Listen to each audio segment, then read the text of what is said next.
Hello, I'm the Dark Master, and welcome back to the Kirby Right Back at You Retrospective. In today's video, we shall be covering episode 19, Here Comes the Sun, or as it's known in the Japanese original by a far more spoilery name, Knuckle Joe Arrives.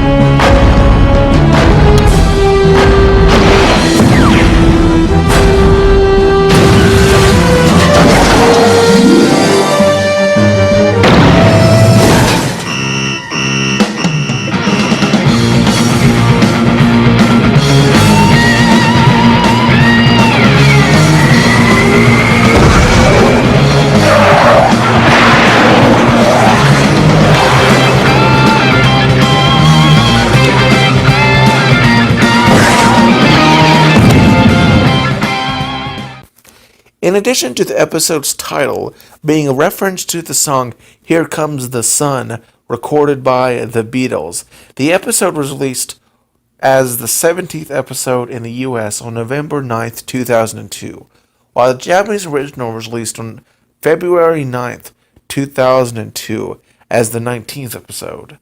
This was, unlike the last episode, probably due to other episodes being rearranged, as opposed to there being anything wrong to the episode itself being problematic. Now, let us start with the plot.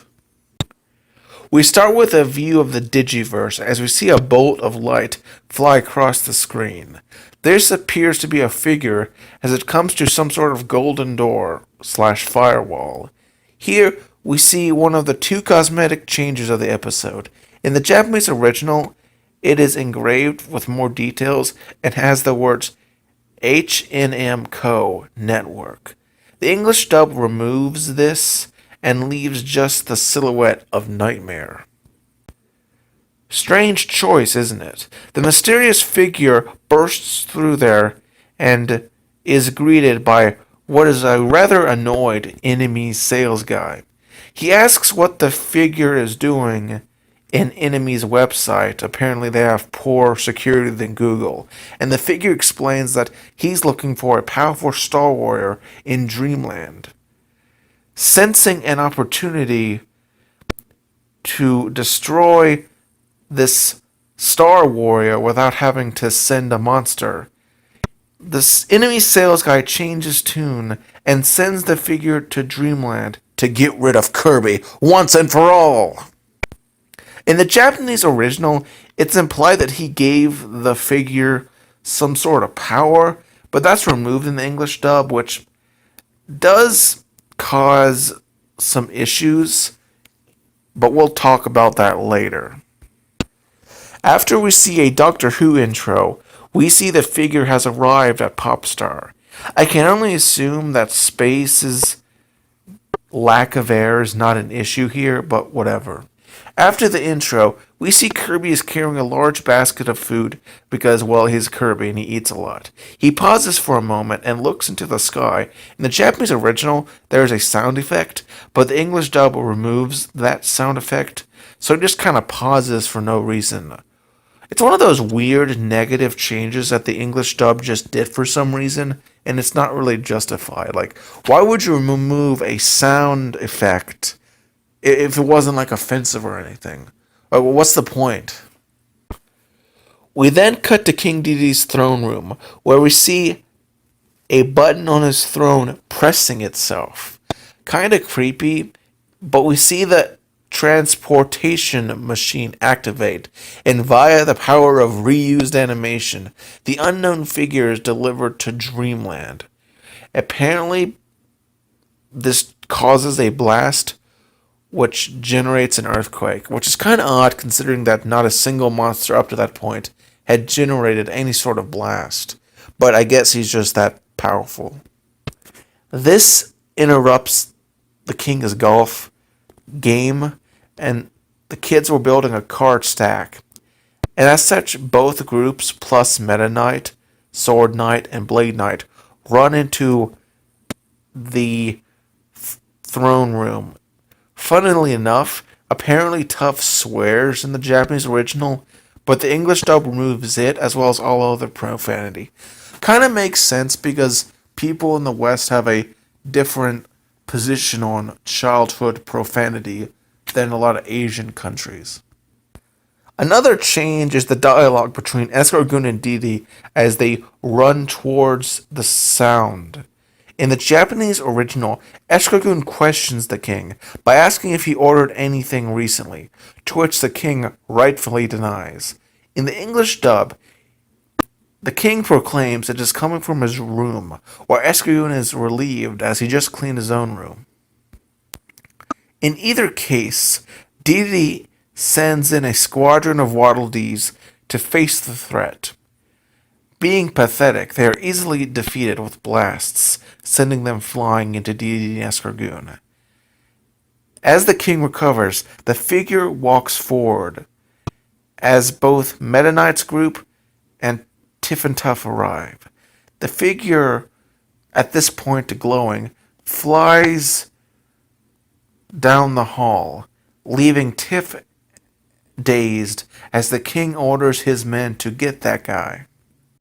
A legion of Waddle Dees arrive, but are no use as the figure brushes them aside with ease, before chasing after Tiff and Tuff when he spots them. Luckily, Meta Knight arrives, as does Sword and Blade, with both of them sliding into view, much like the animation in my videos.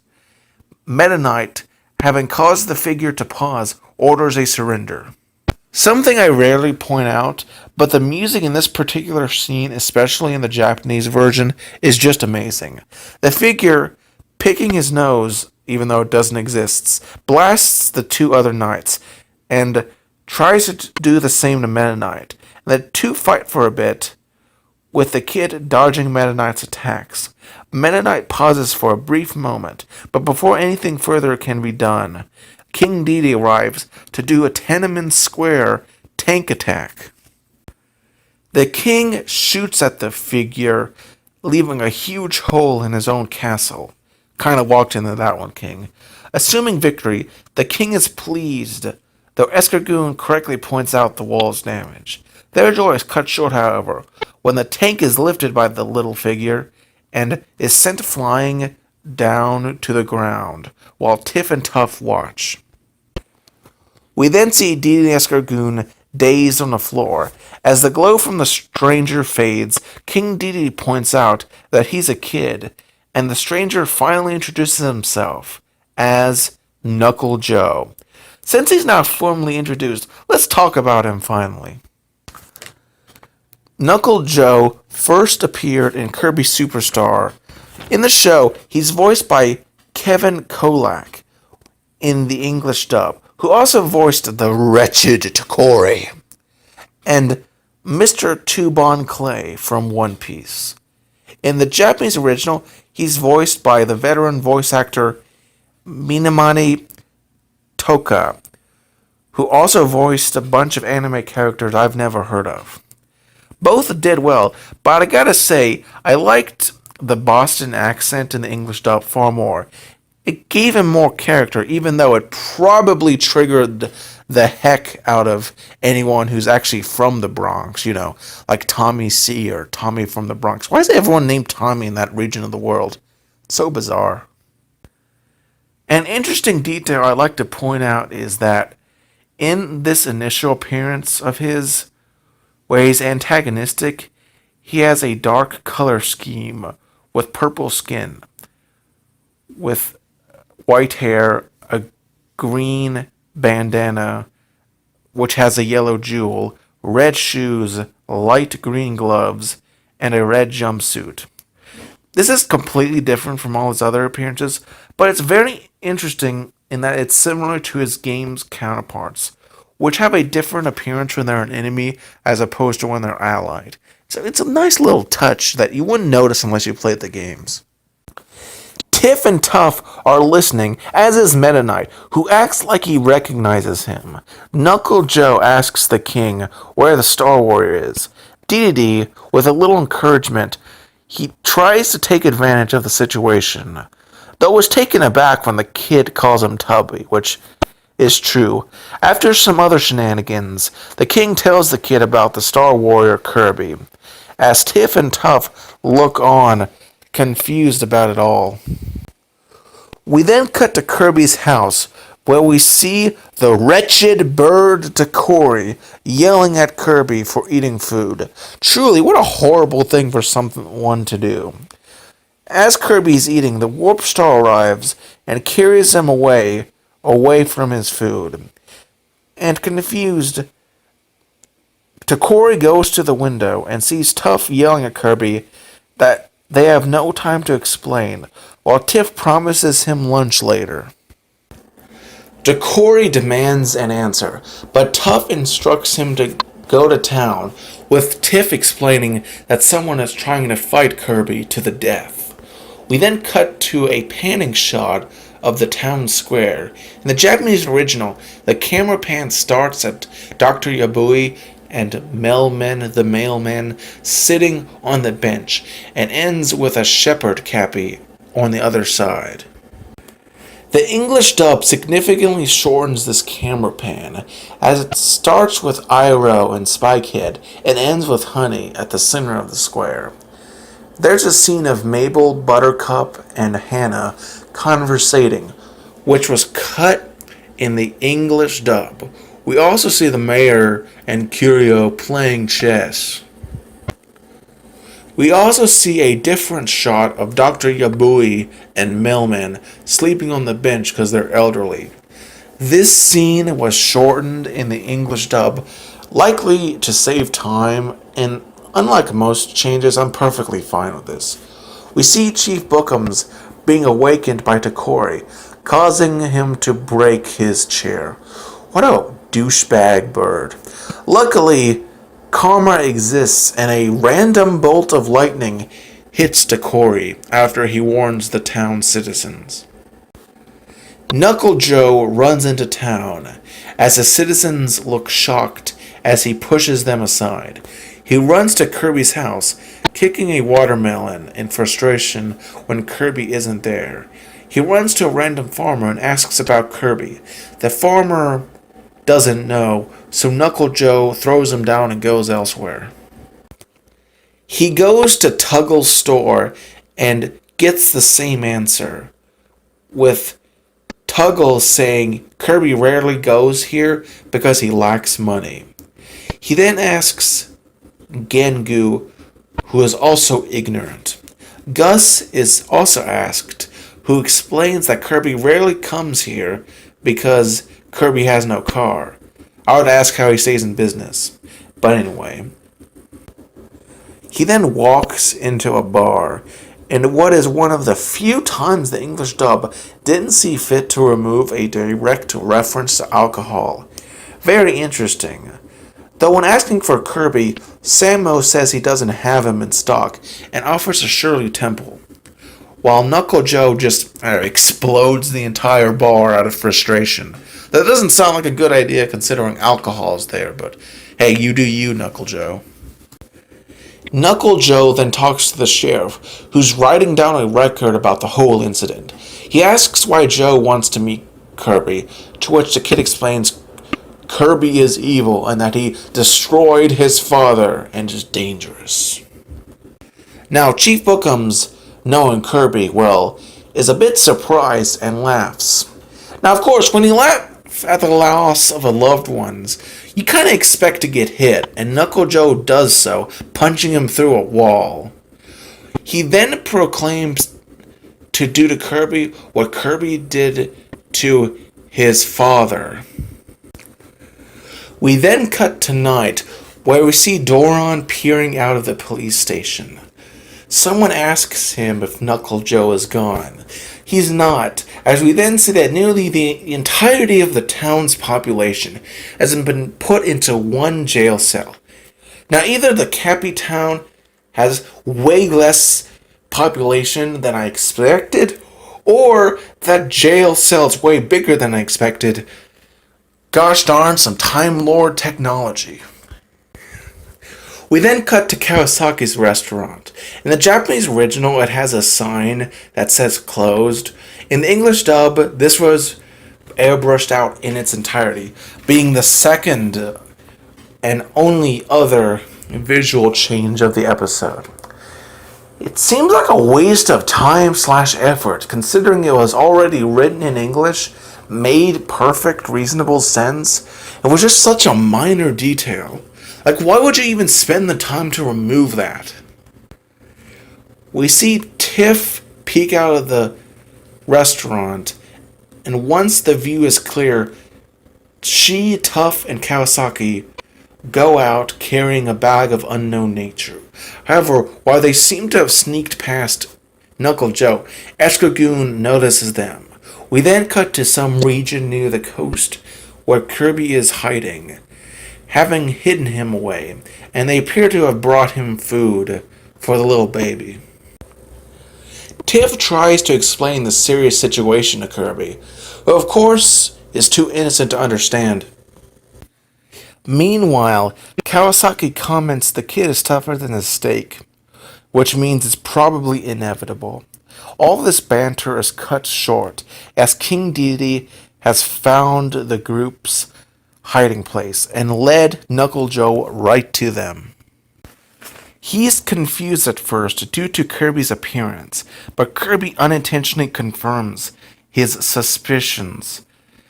He's a bit hesitant to fight, but Dedede and Escargoon encourage him to do so, and Knuckle Joe, after remembering his father, decides to attack. Tiff tells Kirby to run, and the pink puffball does so. Knuckle Joe punches Vulcan jabs at Kirby as he runs away. Tiff and Tough, about to call the Warp Star, as Knuckle Joe sends out a smash punch, nearly hitting the poor Kirby.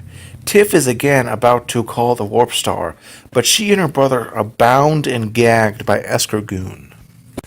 Chef Kawasaki goes to stop Escargoon, but is himself bound and gagged by the king, who can be quite strong when he needs to be. Tired of Kirby dodging, Knuckle Joe causes a boulder to fall and hit the now dirty and beaten Kirby.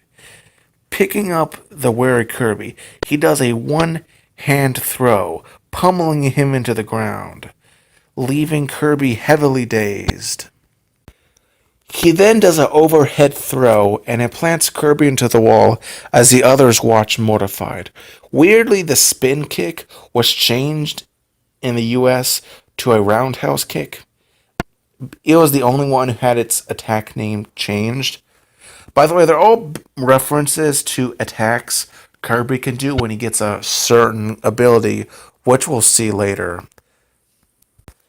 This name change, however, caused a pretty decent continuity error, as in the Kirby quiz, it is referred to as the spin kick, despite talking about the very same incident that we're seeing now. It's kind of odd how they changed it in the original episode, but then kept the original translation when it was referenced in a future episode. It's kind of weird. In either case, Kirby is down for the count, as Dedede and Escargoon laugh. Knuckle Joe has a short inner monologue, but before he can finish the job, Meta Knight jumps in at the last moment. Dedede runs over and demands he explain himself for his interference. Before he can get an answer, Tiff and Tough run over to congratulate Meta Knight for arriving just in time. It is revealed that Sword and Blade Knight had freed the kids and Kawasaki. What happens next is significantly changed between the two versions and represents pretty much the last two changes between the versions. In the Japanese original, as Meta Knight and Knuckle Joe stare down each other, there's a reverse shot, and then an aerial view of the stare down as the camera zooms downwards upon them. After the camera pans from Knuckle Joe to Meta Knight before he speaks, and it quickly pans back to Knuckle Joe. After Meta Knight saves Kirby and his two subordinates free the kids in Kawasaki. He has some lines where he talks about changing his attention back to Knuckle Joe. In the English dub, all these fancy camera work was removed, as was the dialogue. Honestly, the dialogue was pretty clunky, but I felt that the camera work was actually pretty good for the show on average. But I do admit, cutting it does make the episode flow better, so it's kind of negligible, really. Back to the plot, Meta Knight explains to Knuckle Joe that he doesn't need to fight Kirby, to which the kid asks, who is he? To which Meta Knight admits that he killed Knuckle Joe's father. Duh, duh, duh. Knuckle Joe is understandably upset, but demands proof, while Meta Knight sheathes his sword and begins a flashback. In the flashback, we see Meta Knight and Knuckle Joe's father fighting enemies' monsters alongside other Star Warriors. In terms of appearance, his mask is pretty cool and I like his shield design. He is voiceless in the English dub, but in the Japanese original, he does have some short lines done by Nobuo Tobita, who also voiced Camilla Bidan in Gundam or whatever. I don't watch that kind of stuff. I thought his dialogue, even for what little we get, was pretty unimpressive, so he might as well have not had it at all. Honestly, there's just a lot to be desired here. I mean, for the most part, he's fine. He's not really all that stand out, though. He does have a fan name, which is really more of a nickname, which is Jikra. Jikra the Star Warrior. I mean, that sounds like a pretty good indie game, but aside from that, he really just doesn't leave that much of an impression, despite being central to the plot of this and a future episode. Overall, I can understand why people like his design and maybe have a bit more of an impression about him, but in all honesty, he's not really much there. Hey, I mean, at least now you got a good name for an indie game out of me, so yeah, there's that. Also, he and Knuckle Joe are the only people with ears who are not monsters in this anime. It's absolutely bizarre. Meta Knight explains that they were friends until one night an ambush when they weren't paying attention killed many Star Warriors and captured Knuckle Joe's father. He was presumed dead. However, Nightmare brought him back from the brink of death, but turned him against his will into a monster. Knuckle Joe denies that his father was a monster, but Meta Knight assures him it's true and gives him a locket containing a baby picture of Knuckle Joe, and oh my gosh, he's adorable. Meta Knight explains that after a mortal blow, Knuckle Joe's father returned to his senses and regained his humanity and gave him the locket. Tiff says this in a very redundant manner as Knuckle Joe starts laughing, trying to act tough, and says his father was a weakling, to which a mortified Meta Knight says his father would have been ashamed of the monster he's become. All the while, DDD is just staring there confused about everything. Tiff explains that it's the actions we do that makes us a monster, and she points to Knuckle Joe's treatment of Kirby that leaves even DDD slightly saddened / concerned. Knuckle Joe still denies this, but Meta Knight says that hatred is what Nightmare lives on, and when the kid asks for proof, Meta Knight says Kirby is the proof, which, yeah, we'll get to that. We then cut to morning as Knuckle Joe and Kirby stare at each other, while Meta Knight, DD, Escargoon, Tiff, and Tuff watch. Kawasaki, I can assume, returned to his restaurant, while Sword and Blade Knight probably went home. Meta Knight explains Kirby can battle monsters and can be sort of a mirror of what he fights, which is a bizarre but fascinating way to describe Kirby's copy ability. Knuckle Joe Vulcan jabs him twice, but thanks to Tiff's advice, Kirby inhales Knuckle Joe's next attack, becoming...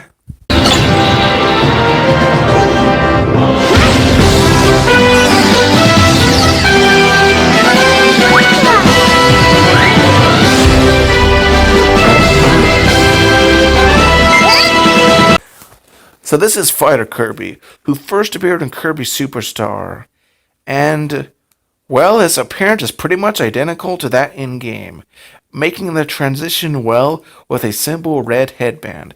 It would be quite amazing if they actually managed to mess it up. Interestingly, it's tied for third place as far as being the most common ability in the anime, being tied with Bomb and making 6 appearances in total, mostly when Knuckle Joe shows up. Knuckle Joe stands back as the pair trade blows pretty easily, with each other being evenly tied using various attacks. Dee and Escargoon point this out, but really, did we really need this? I mean, there's no place for, like, implication, right, in a TV show meant for kids. Knuckle Joe tires out, but after a short inner monologue, something odd happens.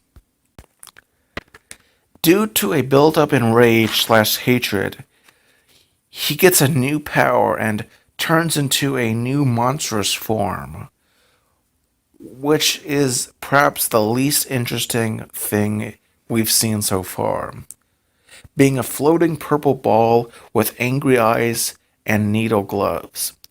It's oddly reminiscent of an anime monster we see in the future called Togiera. For reasons that are unknown, Kirby loses the fighter ability. Regardless, Spiny Joe here shoots some needles at Kirby, who dodges these barrages and rather calmly eats some. I guess they taste pretty good. And, well, we see Kirby turn into...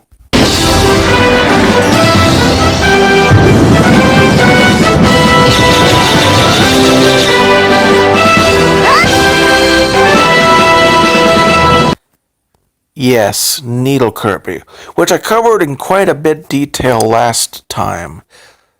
So consider watching that video if you want my more detailed thoughts on the matter. But this has to be perhaps the shortest period of time between a copy ability appearing in the show's run.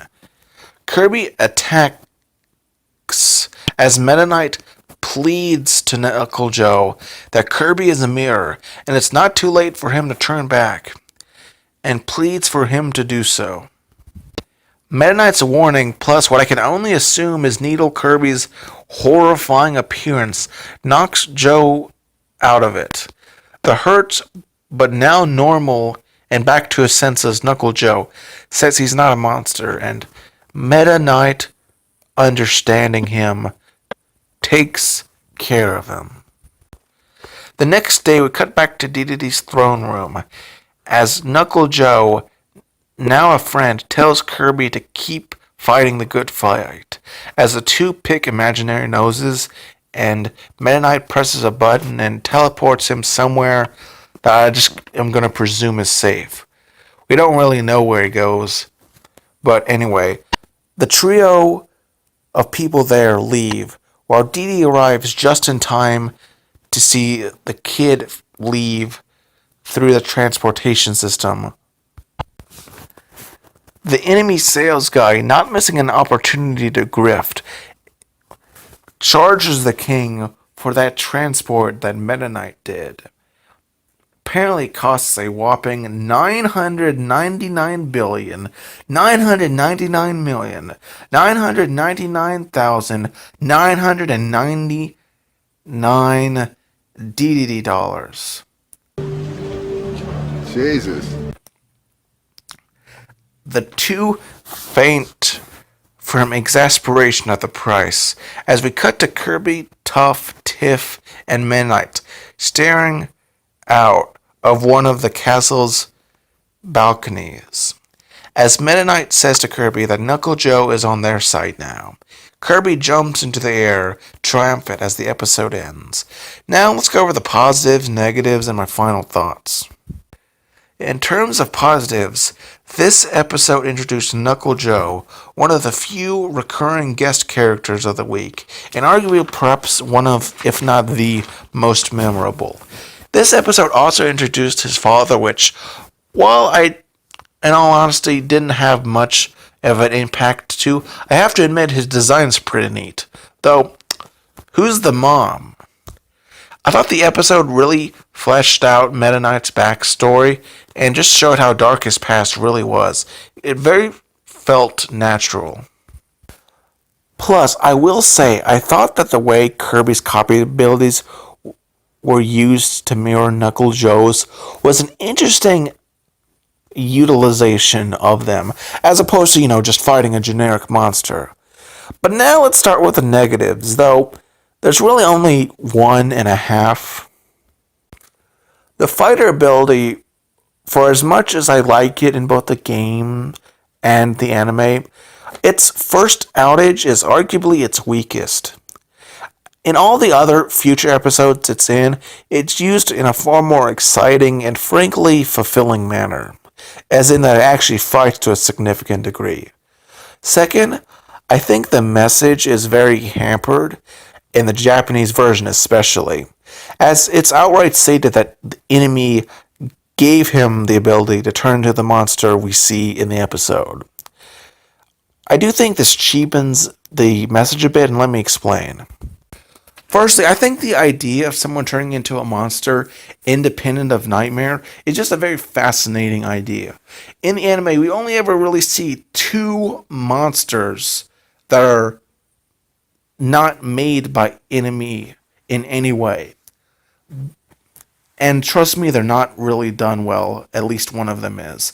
And I get it. Enemy is supposed to be this overarching figure. Nightmare, for the record. And he's supposed to be the big bad. Like, higher than DDD. He's supposed to be really serious. That's questioned in the finale, but, But I like the idea of there being evil besides him. There's other things. Like, being a monster is not necessarily because of Nightmare, but it's also because of an individual's actions. And frankly, the fact that in the Japanese version that this message is entirely neutered is partially helped by the English dub, and one of the few times a change is, in my opinion, good. Though, of course, it's still implied, so obviously the episode's not perfect with that message, but I do think the English dub definitely did it better. And this is one of the few times I think something being removed actually improved the episode as a whole. So, in conclusion, how is this episode?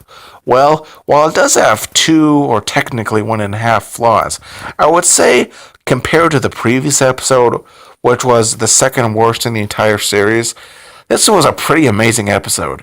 And even if I ignore how terrible the previous episode was, it's still a really good episode. And I'm confident of that. So, I'm the Dark Master, and join me next time on the Kirby Right Back at Ya Retrospective. Have a wonderful day.